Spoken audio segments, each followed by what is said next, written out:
ជំរាបសួរលោកគ្រូហើយនេះខ្ញុំនឹងមកបង្ហាញអំពីកិច្ចការ final assignment final និយាយពី leave form តែមុនដំបូងយើងនឹងចូលទៅ run មើលកិច្ចការរបស់យើងសិន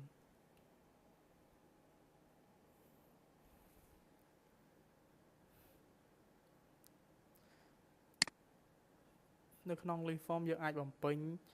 product ID description របស់ម្ហូបដែលយើងបានទិញចំនួនរបស់វានិងតម្លៃ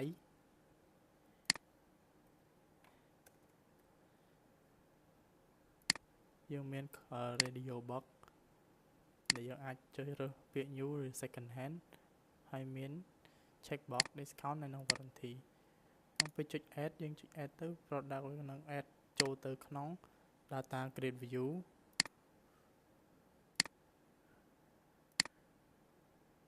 ហើយនេះគឺជា picture box ដែលយើងអាច select ទៅលើវាហើយដូររូបបាននៅក្នុង file របស់យើង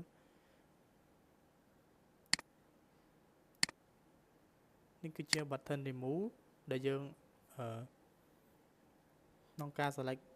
ទៅ row data row ឬលើ data grid view យើងវាចុច remove ទៅវានឹង remove product នឹងចោលតែម្ដងនេះគឺជា row នេះគឺជា button update ដែលយើងអាច update ទៅលើ selected row ក្នុងនេះយើងដាក់ meal ដាក់ចំនួន2 12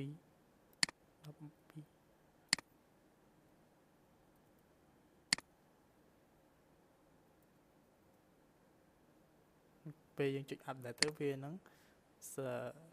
update ទៅលើ row ដែលយើង select តែម្ដងនៅពេលដែលយើងមើល list box បានបញ្ចប់យើងអាចឆ្ពោះទៅមើល code នៅក្នុងនេះខ្ញុំបានបង្កើតខ្លះ product ដែលខ្លះ product នេះខ្ញុំបានហៅវាជា public ហើយក្នុងខ្លះ product ហ្នឹងខ្ញុំបានហៅ data constructor ដែល product ទាំងអស់នេះដែលយើងបានហៅនេះវាអាចទៅបញ្ចូលទៅក្នុង public string របស់ product យើង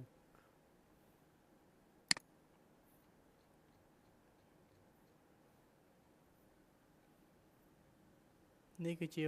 private void button add click ដែលក្នុងនេះផងដែរយើងមាន button ក្នុង button add click មួយនេះផងដែរគឺយើងបានហៅ product ខ្លះ product ដែលយើងហៅ text ID text ID text description text quantity ហើយនិង price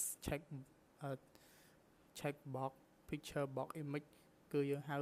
ដើម្បី add វាទៅចូលទៅក្នុង data grid view នៅក្នុងពេលដែលយើងចុចលើ button add វានឹងបញ្ជូនទិន្នន័យដែលយើង add ទៅចូលទៅក្នុង data grid view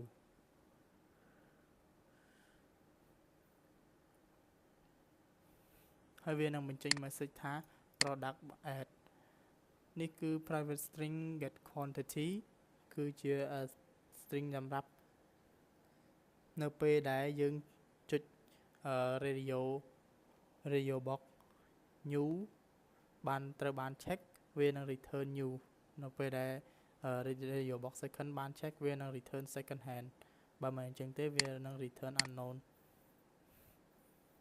ក្នុងនេះផងដែរគឺ private string get status ហើយក្នុងនេះវាយើងអាចបានដាក់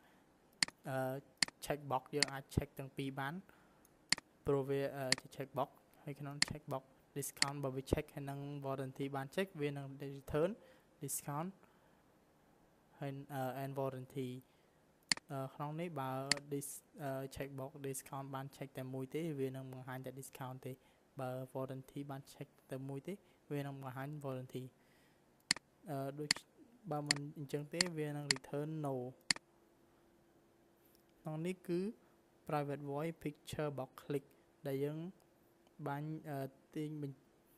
នៅពេលដែលយើង click លើ picture box វានឹងចូលទៅក្នុង file របស់យើងដើម្បីដូររូបភាពដែលយើងចង់ដូរបាន ដូចក្នុងនេះផងដែរយើងអាចដូររូបភាពវាបាន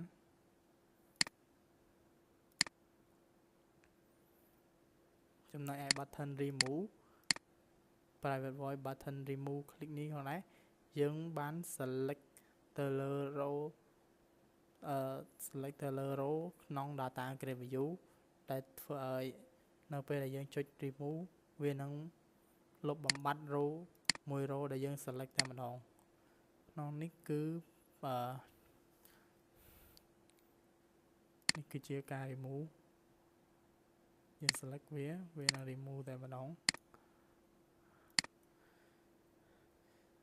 មួយផងដែរគឺ button update ដែលក្នុង update នេះយើងមាន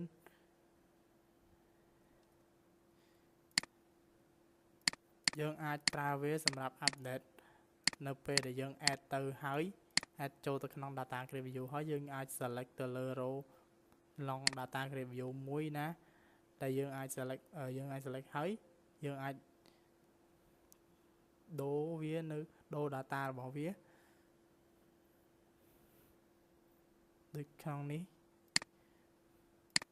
យើងអាច select row របស់វាហើយយើងអាចចុច update អាចដូរពី dessert ទៅ drink new ដាក់តម្លៃរបស់វា quantity